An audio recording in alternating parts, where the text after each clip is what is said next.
Hello. 오늘은 유행하는 책 또 가져와 봤는데요. 지난번에 이어서 제가 다 찍고 나니까 소개 못 드렸던 게 좀 아쉽더라고요. 그때 소개 못 드렸던 책들을 한번 소개해 보도록 하겠습니다. 7권인데 6권으로 봐도 될 것 같아요. 그게 또 합쳐져 있는 게 있어서. 아무튼 첫 번째 책은요, 첫 여름 완주라는 책입니다. 이 책은 유키즈의 박정민 님이 그때 출연을 하셨는데, 그걸 보다가 너무 이 첫 여름 완주라는 책이 보고 싶은 거예요. 너무 궁금하고 바로 구매해서 하루 정도 만에 바로 완독을 한 책입니다. 줄거리를 간략하게 말씀드리자면, 손열매라는 주인공이 나오고 성우라는 직업을 원래 가지고 있었는데, 같이 동거하던 친한 절친에게 돈을 떼이고 이 돈을 떼간 친구의 엄마가 있는 완주로 향하게 됩니다. 이 손열매라는 주인공은 우울증을 앓게 되는데요.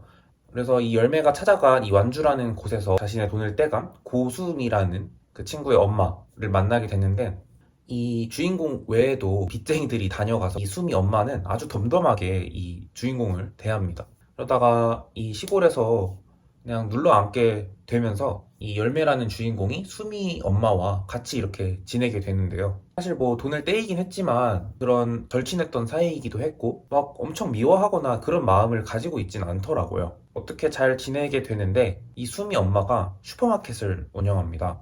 안 그래도 이 수미 엄마의 집에서 숙식을 해결하게 되니까 슈퍼마켓을 도와주게 되는데요. 이 슈퍼를 찾는 사람들과 어떤 관계도 형성이 되고, 중학생 이런 애들과도 알게 되고, 자신의 꿈에 찾아오는 아주 긴밀한 관계인 할아버지가 자주 나타납니다. 우울증을 극복할 수 있는 어떤 특별한 계기들이 계속 만들어지는데요. 그곳에서는 아주 특별한 도인 같은 어적이라는 인물이 있어요.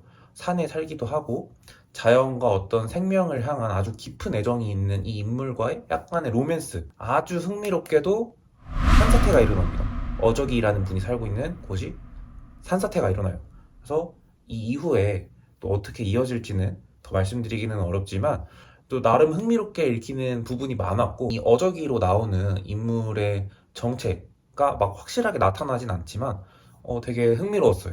아무튼 제목에 나와 있는 이 완주라는 것은 제가 처음에 접했을 때는 이 달리기의 완주를 뜻하는 건가 싶었는데, 그런 표현도 있지만 완주라는 동네에서 살게 돼서 이렇게 표현하신 것 같고요. 일단 표면적으로 완주에서 보내는 첫 여름을 나타내시려고 했겠지만, 결국에는 이 힘든 여름을 어떻게 완주해내는지를 보여주는 소설이지 않을까 싶습니다. 그래서 사실 저는 기대치가 많이 높기도 했고, 이런 책의 형태를 처음 봐서 좀 어떻게 봐야 하나 싶긴 했어요. 대본처럼 나와 있고, 뭐 어떤 음악이 깔린 대사하기 전에 어떤 사람의 이름이 나와 있고 하니까 좀 처음 보는 형태의 소설이긴 했는데, 되게 신박하기도 했고 재미있기도 했습니다. 그리고 이게 또 특별한 건 오디오북으로 나와 있어서 다양한 배우들이 참여하신 걸로 알고 있거든요. 이걸로도 한번 들어보려고 했는데 막상 또 막 손이 가진 않더라고요. 아마 언젠가 들어볼 생각이 있긴 한데, 들어보신 분들 다 좋다고 하길래 혹시 이 소설책을 읽어보시고 정말 마음에 드는 분들은 오디오북까지 한번 넘어가 보시면 좋을 것 같습니다. 다음은 쓸만한 인간이라는 에세이입니다. 제가 사실은 소설에 빠져들면서 에세이나 어떤 철학 이런 체계들은 관심이 가지 않았었거든요. 근데 연예인으로서, 그리고 또 배우 박정민으로서의 삶이 끝이 아니라 출판계에 또 발을 디디는 부분들이 되게 저는 인상 깊게 자리를 잡으면서 이 박정민이라는 사람을 한번 알고 싶어졌어요. 그래서 이 사람의 에세이를 구매하게 됐고요. 원래도 유머러스하기도 하시고 진지함 속에 어떤 유쾌한 면모가 있다는 거는 원래 알고 있었지만, 이 에세이라는 책에서 더 가감없이 드러나는 것 같습니다. 아무래도 더 어릴 적에 쓰셨던 책이기도 하고, 어렸을 때의 내용을 경험한 내용들을 녹여서 쓰셨던 거니까 더 날것의 느낌이 들기도 해요.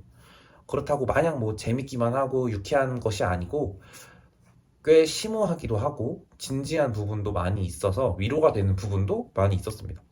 전 사실 에세이나 이런 자기계발서 이런 책들은 뭔가 저에게 어떤 교훈을 주려고, 막 큰 가르침을 주려고 해서 막 좋아하진 않았거든요. 이 책은 박정민이라는 사람에 대한 이야기이고, 자신의 어린 시절, 백수 시절 여행 가서 겪은 경험들을 볼 수 있어서 좋았습니다. 이걸 보고 막 뭐 깨우쳐라 라는 의미로 담겨져 있는 건 아닌 것 같고, 친구가 건네는 뭐 자신의 경험담을 듣는 그런 기분이어서 좋았습니다. 박정민이라는 사람에 대해 관심이 있으시면 당연히 읽어보시는 걸 권해드리고요. 젊었던 날들에 대한 확실한 정립이 되어 있지 않은 분들은 읽어보면서 많은 또 다른 기분을, 감정을 겪으실 것 같아요. 다음은 어른의 행복은 조용하다 라는 책입니다. 책은 제가 사실 읽은 지는 꽤 됐어요. 막 베스트셀러에 있어서 샀던 뭐 그런 기억도 잘 나지 않을 정도로 좀 오래되긴 했는데, 제가 소설에 빠지기 전에는 이런 자기계발서를 되게 많이 봤었거든요. 책의 내용도 사실 막 엄청 기억에 남진 않아요. 이 책에서 기억에 남는 게 있다면 다정함은 체력에서 나온다는 것. 이 책뿐만 아니라 이미 다른 데서도 많이 쓰이고 보이는 문장이잖아요. 근데 이 책을 읽을 때 당시에는 저에겐 좀 많은 울림이 있긴 했어요. 제가 출퇴근을 4시간 정도 왕복으로 다니면서 체력적으로도 그리고 또 정신적으로도 힘든 순간이 있었는데, 이 책 덕분에 며칠 정도, 몇 주 정도는 좀 잠잠히 잘 다녔던 것 같아요. 그래서 가끔은 이런 자기계발서를 찾게 되는 것 같기도 한데, 물론 순간뿐이긴 하지만 그 순간을 지켜내려고 노력하고 또 힘든 순간을 이 책으로서 이겨내려는 그 용기가, 저는 어떤 이런 책들의 역할은 충분히 했다고 생각을 합니다. 그래서 사실 이 책을 추천하냐 마냐라고 한다면 사실 저는 추천은 안 한다 인 쪽이에요. 딱히 막 뭐 엄청난 감동을 주거나 위로를 남기는 이런 책이라고는 할 수 없을 것 같아요. 지한테는 도움이 됐으면서 남한테는 비추하냐 라고 물어본다면 그거는 사람마다 겪는 상황이 다르기 때문이라고 말할 것 같습니다. 저는 책의 유용성을 따졌을 때 함부로 추천하기가 어려울 뿐이지 이 책이 막 아주 잘못됐고 재미없고 의미 없다라고 하는 건 절대 아니에요. 단순히 베스트셀러고 자신의 상황에 뭐 나쁜 것도 없고 조금만 더 내가 나은 사람, 어떤 지식을 쌓고 싶다라는 느낌으로 읽기에는 좀 의미가 없는 책일 것 같습니다. 그러니까 한마디로 도움이 될 사람들에게만 권장드리고 싶다입니다. 그리고 다음은 파과인데요. 이거는 파쇄라는 또 외전의 책이 있거든요. 그래서 한 번에 또 소개를 해드릴 예정인데 다른 영상에 너무 많이 언급을 해서 죄송하지만 한 번만 더 하겠습니다. 재밌어요. 그래서 계속 추천을 하게 되는 거고, 60대 여성의 살인 청부업자가 조직에 새로 들어온 그 젊은 남자 킬러와의 관계, 이게 일단 제일 주목할 만한 점인 것 같고요. 이 서사가 진행됨에 따라서 이 주인공이라는 조각이 드는 이 생각이 참 재밌었습니다.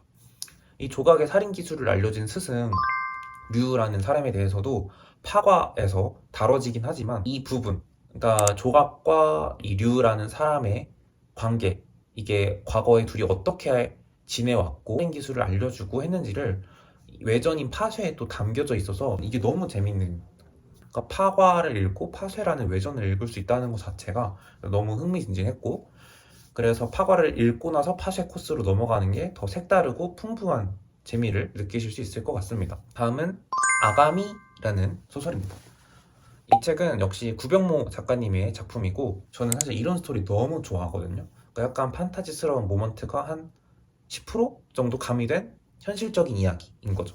그러니까 일반적으로 사람들은 모르는 주인공만이 가지고 있는 어떤 특별한 초능력, 그리고 이거를 공공연하게 알고 있는 분위기면 안 돼요. 저는 이런 게 너무 좋더라고요. 그래서 아무튼 이런 책의 내용을 살짝 말씀드리자면, 호수에 떨어진 어떤 아기가 물속에서 살아남기 위해서 아가미가 생성이 되는 거예요. 이 목 뒤에 아가미가 생성된 이 아이를 노인과 그 노인의 손자 강하라는 인물이 발견을 해서 이 셋이서 같이 살게 됩니다. 막 좋게만 산 게 아니고 사실 이 강하라는 손자가 이 아감이 달린 소년을 굉장히 질투하고 부러워하고 이런 마음이 있어서 되게 길게 굴고 욕도 하고 막 이래요. 하지만 이 아감이 달린 소년의 이름을 지어준 것 또한 강하라는 인물입니다. 그래서 곤이라는 이름을 지어줬는데 추후에 이 곤이라는 아가미 소년이 강하의 엄마를 우연히 죽이게 됩니다. 이 과정에서 그동안의 강하의 감정과 이 곤의 관계성이 풀어지게 되면서 아주 흥미로운 이야기가 또 펼쳐지는데, 소설로 확인해 보시면 더욱 재미있으실 거고, 이런 소설을 작가님이 많이 써주시면 좋겠다는 생각도 들었습니다. 제발 부탁드립니다.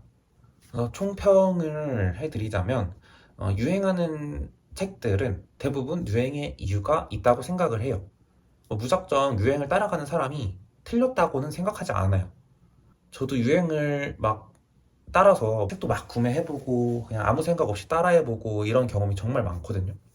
그럴 때마다 사실 성공 확률은 대부분 높아요. 하지만 자기계발서나 에세이 같은 경우에는 자신에게 맞을지 조사해보는 게 좋을 것 같고, 소설의 경우는 자신이 구매하고자 하는 것을 정해놓고, 예를 들면 장르나 뭐 분량이나 이런 것들, 그 후에 이 소설의 뒷면에 나와 있는 책의 간략한 내용이나 책을 잠깐이라도 조금이라도 소개한 영상이나 블로그를 참고해서 호불호가 갈릴 만한지, 자신이 읽을 수 있는, 읽고 싶은 책인지 알고서 읽는 게 더 좋지 않을까 싶습니다.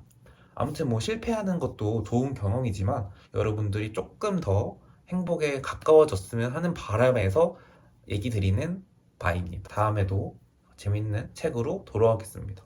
봐주셔서 감사합니다. 안녕히 계세요.